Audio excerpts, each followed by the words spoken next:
Hey guys, I want to do a video talking about how to carry with Stukov. And I think that Stukov is one of the better healers in the game. Probably not the better, he's not the best support in the game right now, but I feel that he's the best healer in the game. He has a lot of different builds and unique ways to play him. But essentially, for people who just want to carry with him all the way up the ranks, there's one really good build you can do that works just about for everything. Um, I'm going to show you two games on how to do this, and I also want to show you just the builds and the maps that he's supposed to be picked. So the first thing is looking at what maps he should be picked. He has three maps that he's the best healer at, and then he has 5 that he's okay at, and then he has 1 that's just an absolute no. You should pick anyone else. So these 3 maps all have something in common. They all have an objective that you get and you can push with. And if you push with it with Stukov, you can use your silence over the wall, and it prevents the enemies from defending against it. These also have the benefit where when your team fights, it's normally with 4 versus 4 or 5 versus 5, meaning that you get all of your spread damage off, and it works very, very well. Into his builds, Growing Infestation's a must. You just have to pick it. Fetid Touch is okay, as well as Spine Launcher's. Oh, I don't actually really like Spine Launcher at all, but these two are okay. It's just that the Infestation's the best. Then at level 4, if you're new to Stukov or you're just not sure what to pick, if you're with a group of 4 people, you should always just pick one good spread. When you practice with Stukov for a while, in any late game map, you want Bio Kill Switch healing, meaning Volskaya, as well as Tome of the Spider Queen. Other than that, it's pretty much always one good spread. At level 7, there are 3 talents you can get. Within My Reach is probably the best if you're going to get one good spread. It gives you a long distance where you can stay away from the enemies, and you can still silence wherever you want to. It also makes it a little bit easier to land slow combos as well as root combos, because you can throw your root out, or you can throw your slow out, and then you have a longer range to hit them with the root and silence them and all that. If you're gonna go vigorous reuptake, you have to take targeted excision, which makes it to where you can detonate a single weighted pustule to reduce the cooldown. And essentially, late game, this thing heals for like 1200. So you toss out your Q, it bumps to or goes around to everyone, and then you toss out your W right before you're about to pop your Q. Right as it hits the first person, you pop it, and then it heals everyone for like 1200, and then you go through and you start getting your Q back out on everyone again. Level 10, it's debatable. What I recommend is Massive Shove if they have a diver, or if they have a single tank, and then Flailing Swipe if they're all melee. Level 13, if you want to carry as Stukov, meaning carry, like actually be the difference in your team, I recommend this route. It's the second longest route in the game, behind Arthas's ultimate ability. So you want to be using this root all the time. And when you root them, it's in the middle of your silence, meaning even when their root is over, they have to run outside of the silence, and they can't use anything to defend themselves. They can't use anything to increase their speed or any teleports. So if your team's already there, they're likely slowing them too or stunning them too. So this almost always guarantees a kill. So this is a must if you want to, and it takes a lot of practice, but it's a must. I did a short video on how to use this at the same time as still having heals going out, but it's very complex, so just focus on this itself. Once you get up to like Masters and Grandmasters level, you can practice that other trick. Level 16, this is another debatable talent tier. I find if it's one good spread, I almost always go heals on stuns and roots, unless they're really low on stuns or roots. If I'm going the trait build, I continue with the trait, where I can pop the trait on everyone, heal them for 1200, and then they still have the hot for 300 over 4 seconds. You can get this with one good spread, but I feel like if you pop this, you have an overlap time, where one good spread, you have enough time to throw heals at everyone, but they still have heals on them. So I prefer this one, which is when they get stunned or rooted, they get a burst heal. It also allows you to save your trait for longer, because if someone, let's say your tank gets stunned, he's going to get a burst heal, so it just works out better. Level 20, his talents are not the greatest of any of the level 20 supports. It's probably the worst of the level 20s, which this is one of the reasons why a lot of people feel he has a weak end game, but that's where you use the Vigorous Reuptake to fill that role. So level 20, I just upgrade the ults, whichever one it is. Okay, so this game's been going for a little bit already, and that's fine. I don't personally like the early game of Stukov anyways, just because until he gets one good spread, it doesn't really matter. So I turned this game on just to get this going, and I really wanted to show you the small details. These silences right here are huge. You always want to find areas where the enemies don't want to walk through because they're going to get silenced. This is constantly making Malfurion decide, should he be following his team and saving Greymane, or should he just be just hiding behind the silence? And every time it makes him make the wrong decision. So while this game, we've been behind pretty much the whole game. I just wanted to kind of share this game because it's a challenging game. I ended up dying there. Definitely something that I could have saved, but I just want to go through, and we have some constructive criticism, as you do in most of these competitive games. Some fun little comments that really help out. Very beneficial to our team. We lose a lot on top, and they are level 10, so I tell people not to fight. When you're trying to carry a support, I'm going to do a whole thing on carrying a support, but when you're carrying a support, it's all about communication. If you tell them to back up, and they don't back up, that's the most you can do. But if they die, there's nothing you can do. I keep telling everyone, just wait until 10. Just wait until 10. We need someone soaking top. That's something that Stukov can do, but I also want to be able to delay them from getting another free fort. So I stay here because my silences are pretty easy to land. And we can keep them away.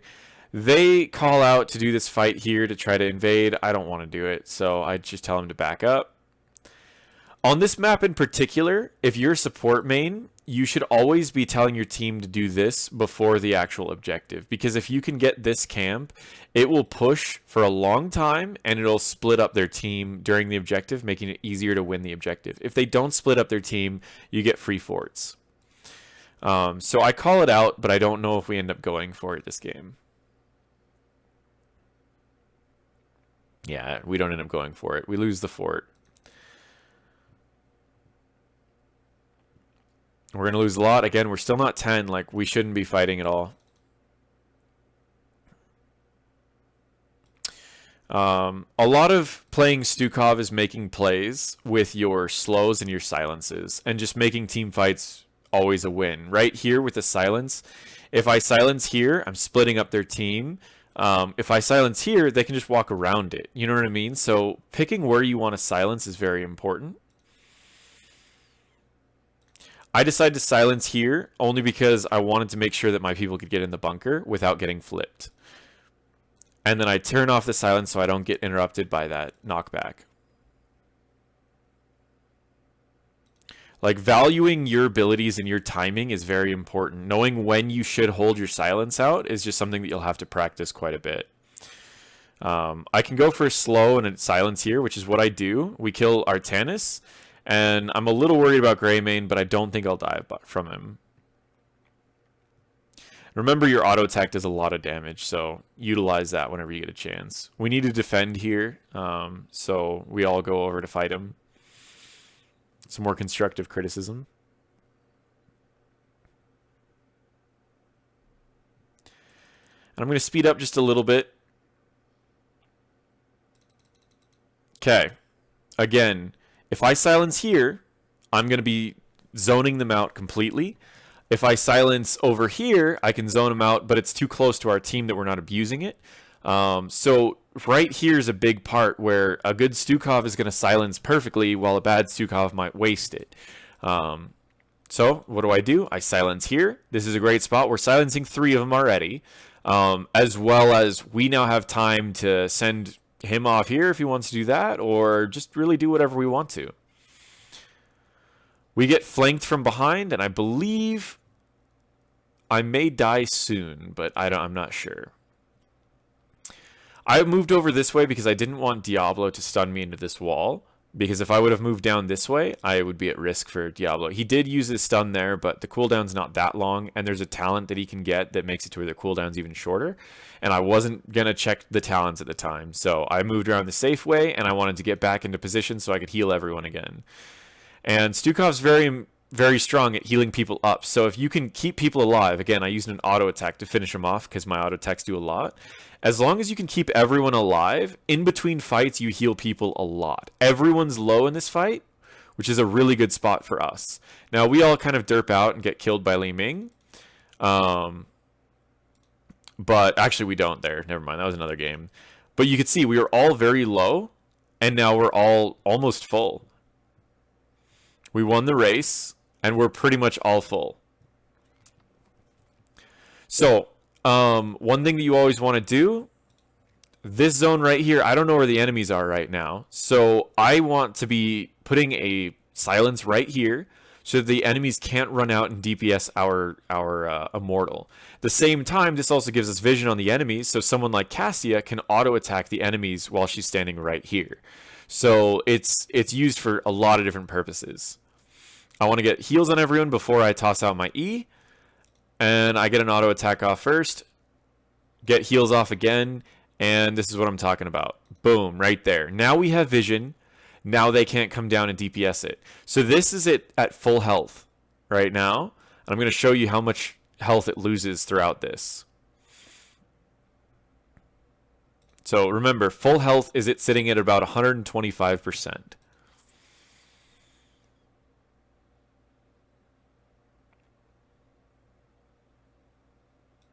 I want to slow and zone Greymane so that he can't do any more damage to the immortal.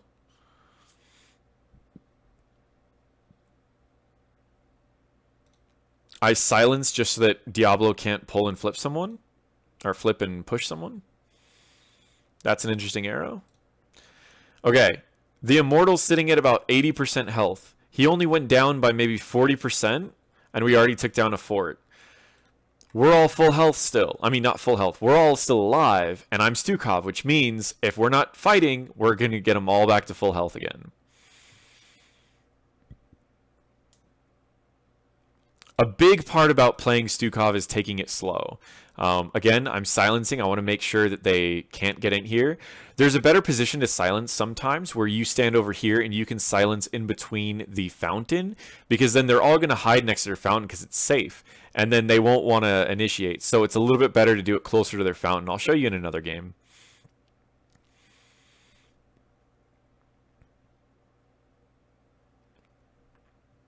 And again, they were all low. Now they're back to full health again. I get a slow off here, but my I believe my silence is still on cooldown. If I did have my silence, I would root them all right here. And I believe my silence is off cooldown now, but it's a little late. We still got the kill, so it didn't really matter. Okay, this situation right here is where it's pretty interesting. So this is the point where we can pretty much make or break this game.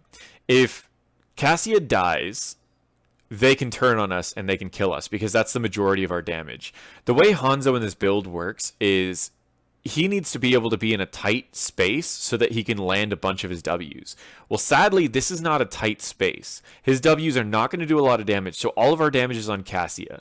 Every single decision I make in the next few seconds is to save Cassia no matter what. I don't care about anything else, and I'll show you just what I'm going to do.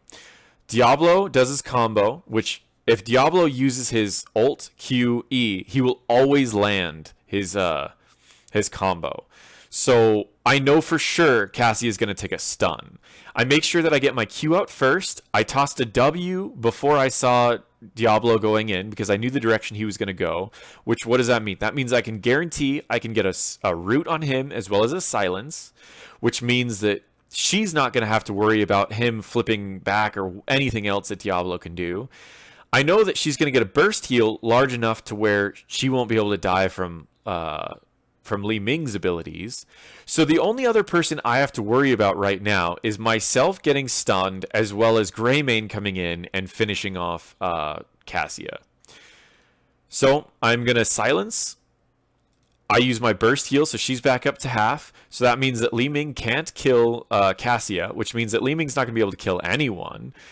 Greymane got close, but again, I'm more worried about our damage. We have Blaze for another tank, so I'm not worried about if our tank goes down. I'm worried about if Cassia goes down right now. So I kept the silence out for the entirety of the route, which is enough so that we can kill Diablo. I got rid of Greymane. I ended right as Diablo died and immediately turned to get rid of Greymane. So now Li Ming doesn't have enough damage to finish this off. Malfurion's just here by himself, and Greymane's completely gone. This gives us a free keep, as well as this keeps everyone alive. My next job here is, what do I do as Stukov? I need to get everyone full health, I need to tell people to play safe, and that's like one auto attack away, so I might as well walk up and auto attack it. Boom, auto attack. Now we walk away, right? So I ping them to get away. The reason why is because the only person who's dead is Diablo. If we tried to fight right now, we could get swapped, we could get rooted, we could get bursted, and we don't want that. We're going to lose top guaranteed, so it might be worth it to try, but I just don't like this fight in general. So essentially, I'm going to stop this game. I will say that we ended up winning this game. We had some interesting fights here. Yeah, we have no keep. They have no keep, so we decide to go in for a fight. He flanks, gets in a really awkward position because he's fighting so far from us. We missed an arrow, so it gets really weird. But we do end up winning this. I push someone away. I heal up Cassia, and we're fine. I'm going to show you guys another game that just shows this was a game where if everything was going wrong, we still won. I'm going to show you another game in just a second where we do let me find it, where we start winning in the beginning and it just keeps going over and over and we just stomp them. Okay, let's see. I'm playing Blaze. That's probably way too far back. I did not play Blaze in ranked because I'm a sport main. Okay, where is this game? So if you guys were just interested in the guide, this shows it, but I do still want to show one more game if you're interested. So the rest of this is just going to be essentially one game. It's a very short game, and I want to show, again, the power of Stukov's zoning as well as on his best map. Braxis is literally his best map. Every pro either bans or picks him on Braxis. It's definitely something you want to do. So this is the second part of the guide. Again, if you were just here for the build and if you were just here for what maps to play them on, you already got that. But if you just like to see a little bit more gameplay of how to really abuse the fact of you've got Stukov and they don't, this is a great game to show you. So with Stukov, there's the great part about his W is it's a straight line, meaning you can straight line your W in here and you can get slows. You can straight line down here and it's usually will hit the hitboxes of people. So this map has great W potential. It has great E potential because your E covers this entire thing, as well as your E covers this, as well as this, as well as this. So any direction you want to zone, you can zone. As well as these fights are always 4v4s, so if they don't have a lot of burst, you will always win. Now, they do have a lot of burst, but we can still play it smart. We drafted for the mid game because we have Rexar to win top lane as well as myself. So what I'm going to do is I'm going to pick the... I'll show you in a second. I'm going to pick one good spread at level 4 because I said the end game was vigorous reuptake. We want to win mid game, so this is the talent to win mid game. You're not even going to finish your vigorous reuptake quest. I don't mind getting pulled by Kel'Thuzad early in the game. Yes, it does stack him up, but my goal is to keep everyone topped off, which I needed to be close to my team to get everyone topped off.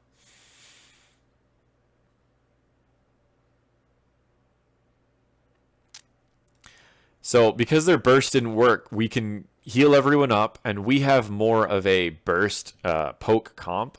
So we can just drop things. And I love playing Stukov into Alexstrasza too, because I can silence her whole ring of healing, and they have to take a really big risk whenever they want to do it. So you'll see me kind of abuse that later this game.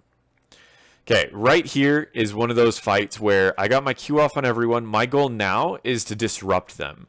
So a lot of Stukovs, they would get their Q off on everyone and they would just run away. I don't want to do that. I want to try to dodge this E, and then I want to get up in their face, and I want to just start silencing, which I derp the silence, of course, and I want to get some slows off. I want to make sure that my heals are always going off. I want to trait to heal her. She barely gets out because my Ev, you know, invulnerability, by the way. I saved the silent or the slow to make sure that I could get the slow right as her thing ended. It's just something that you want to practice, is the timing of everything. I don't think it leads to a kill, but I don't remember. It is a good slow. It does lead to a kill. So you can see a lot of what's been happening, a lot of the kills are just because of good placement by myself, as well as good team play. But if you're already winning, a lot of people, this is when they begin to throw. They start doing dumb stuff. And this is what I wanted to show you guys is this game, we can just play it safe. I can just heal everyone up. I don't need to worry about anything. I tell them I'm getting some globes, so we can get some globes. You know, it's like you can play it safe. We're all full health again. We have Rexar, who will most likely win top. We don't really need to worry about anything. We don't need to play risky around here. I do this so that we could get this globe safely, and then I immediately stop it and back up. That's the whole point of me doing that.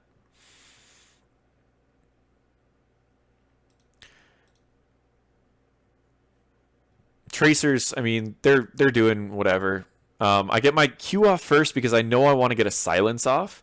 If I silence down here, it's going to prevent Tracer from leaving this way, but I want to silence around here, which is going to stop them from going anywhere. I didn't end up needing the silence because the slow was enough to kill Kel'Thuzad. I silenced ETC because I was hoping that he might try to come back in, but he didn't.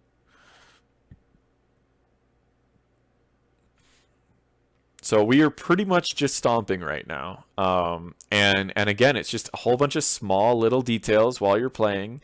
And we're playing it like very smart. We're not wasting any time. We're not doing anything too risky. We're just playing it smart, you know? Here's another situation. I'm going to be getting this. ETC is going to come back in, and he's going to try to stop it. Well, remember, this silence right here is huge because they can only come in through here, and we've got Muradin who's anchoring that bush. So if I silence here and they try to walk in through here, Muradin can surround them. Knowing to do this instead of hiding back, I see so many Stukovs, they'll hide over here and they'll just silence this, thinking that's going to stop them. It's not going to stop anyone. I would rather use silences to zone people. Now I slow him. I silence.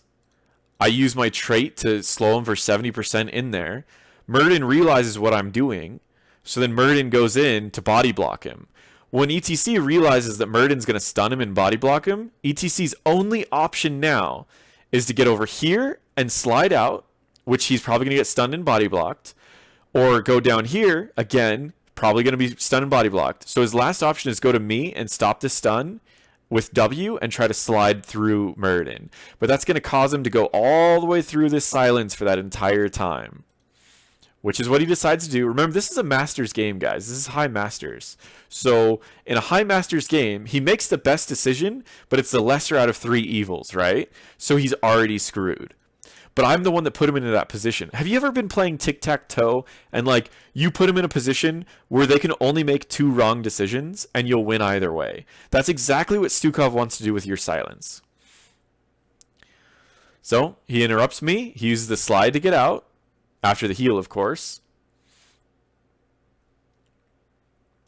But do you see how much time we already burned? And the positions that we've put everyone in? I mean, they have no tank up front, and we have their tank back here.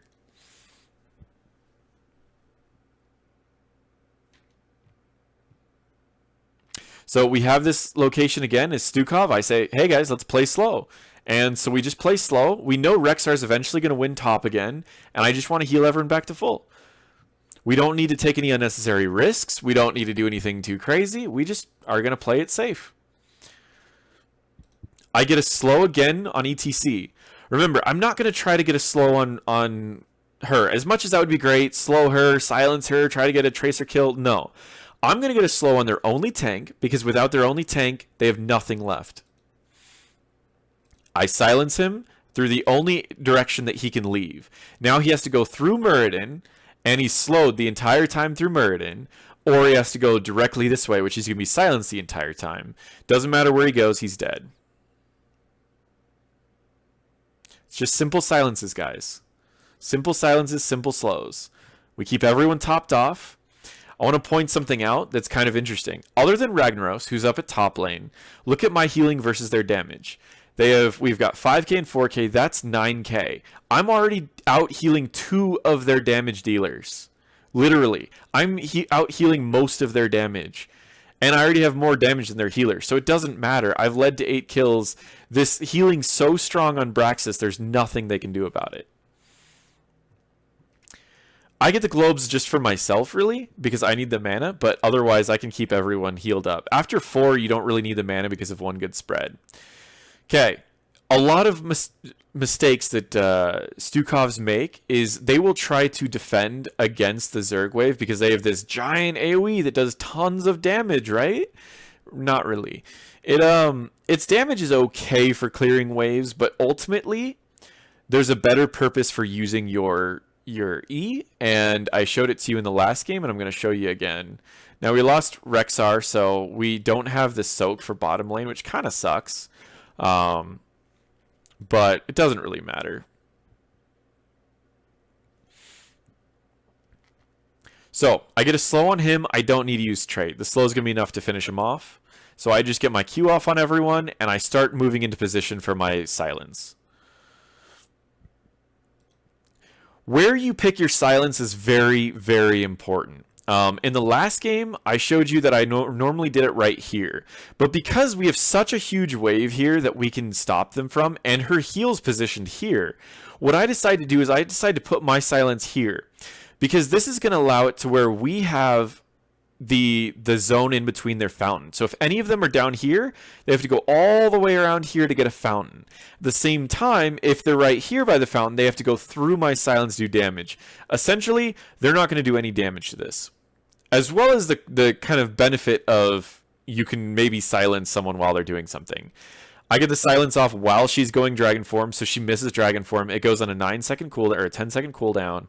And I'm also silencing Tracer inside of this, so she's going to take a lot of damage for free. I just keep it there.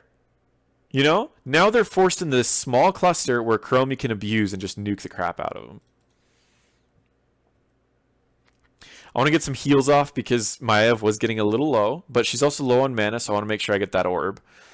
Which I don't know who ends up getting it, but... At level 7, because we're doing so well, and the enemies are not abusing the fact that I'm getting really close, I decide to go with It Hungers, which lowers the cooldown of my E. The reason I like It Hungers when you are trying to carry your team is because if you land your W and then you do It Hungers with the Q or with the talent at 13, it's enough to drop 6 seconds off the cooldown of your E, which is going to be huge. So it'll make it to where not only will you have an E for an engage, but you'll also have an E to use in the fight as well. She uses a giant heal right here, and as Stukov, what do I want to do? I want to silence a good chunk of that heal. Now they're forced into a small area where Chromie can poke them down.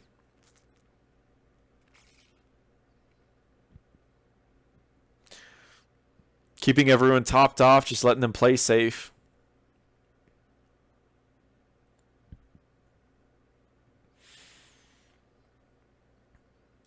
Again, we're just they can't do anything as long as I keep everyone topped off. Like nothing that they do will even, it's just so low damage. There's no camps available until they kill this, but I would usually recommend us to immediately go to invade. We're level 7, they're not. We're about to hit 8, they're not about to hit 7. So a lot of times what I'll do is I'll ping to invade. I don't believe we end up doing that, but if you are trying to carry a Stukov, those are some things that you want to make callouts for, because you can get everyone back to full health.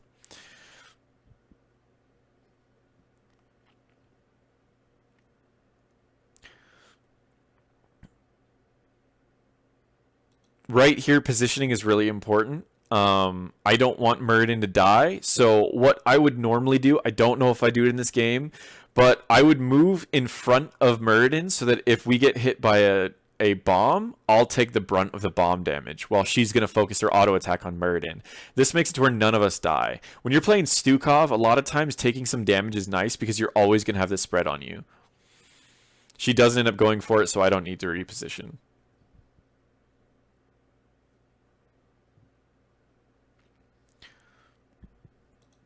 Another situation where I'm going to want to reposition to save Muradin, just in case if ETC goes for a kill. I've already used my silence, so that's on cooldown. My only options is to slow Muradin and to get a Q off on, to slow ETC and get a Q off on Muradin so that I could heal and slow both. So I go for the slow first. I get the Q going. And now I don't even need to pop it. Well, I pop the heal on him, but I don't need to pop the slow anymore. And we can go on ETC now. So there's like so many small things you can do with Stukov to make sure that he's actually going to be beneficial for your team. So at the moment, I'm sitting at 30 minutes on this video. I'm going to speed this up just because I want to show you just a final thing of what we can do as Stukov. They have no reason to invade here. We have the advantage.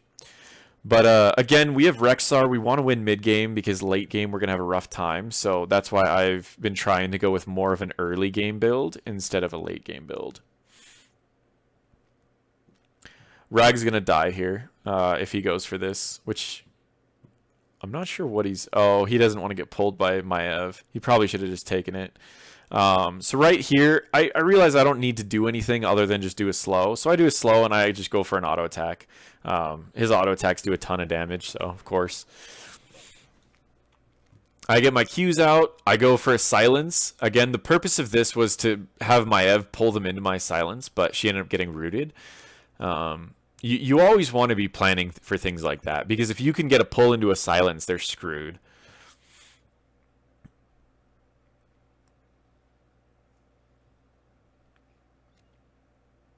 Okay. When you get into situations with a tracer and she's going to be using her bomb, in this case she missed. I had full health. I tried to get in front of the Chromie when we did this. I also did a few other things that were kind of interesting. I tried to slow her as well as I'm trying to silence so that I could prevent her from leaving. But she jumped away too fast.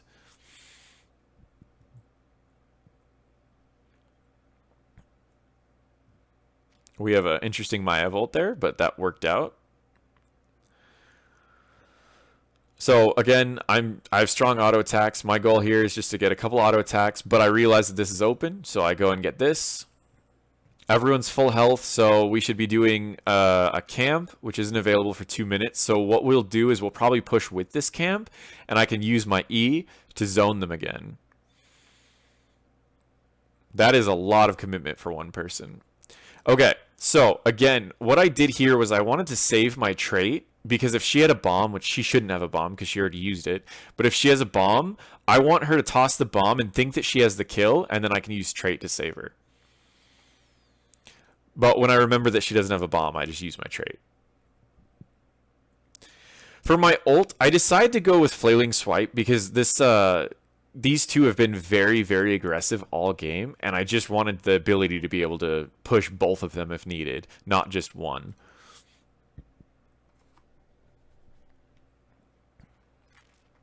I don't really like this situation. I keep telling everyone to back off because we're eventually going to win anyways. I would rather just like invade and get a camp. Either camp would be nice. Or I would like to play safe and let this push up here, and then I can use my zoning field. But it's kind of hard because everyone's a little excited. When you're in the lead, people get excited, and you really need to communicate. So this game, we had a lot of communication and over voice chat, not much over regular chat. We know that we've got a wave pushing in this direction, so we want to keep pushing this, but we also don't want to die here. So a lot of what I'm trying to do is just zone them, as well as making sure that I'm okay. I went here because the fountain's so far. There's no point in me trying to go here. So I went here just because there's no way that they could come out and try to fight this. We're going to lose Rexar up top, and then they're going to push. I know ETC is going to push and try to hit 10, and then jump down to us. My goal is just to keep everyone topped off. But I do have a secondary goal. I noticed during this that we're still higher than 10 and they're not. And Alex Straza, I play her a lot, and I know that she doesn't have an escape until level 10. So I start pinging on her a little bit, and I start telling people, let's go for Alex Straza, because if we could kill her, it's a guaranteed victory. So I try to get slows off on her a few times.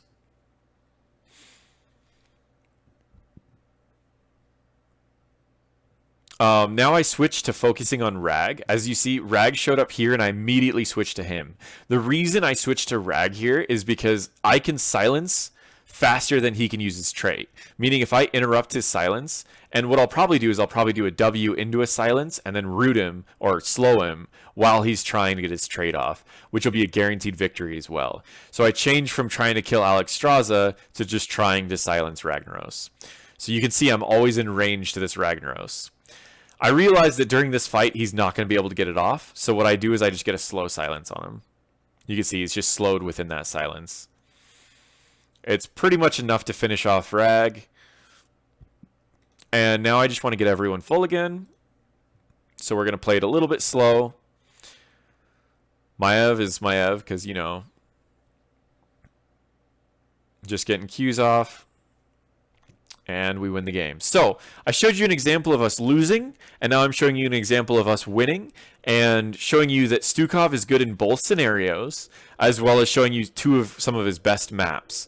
So that's some tips. If you'd like some more tips on Stukov, I'll probably do some more ranked games and show just a variety of other things, but I do want to get into some guides on the other support heroes that I use to carry to Masters.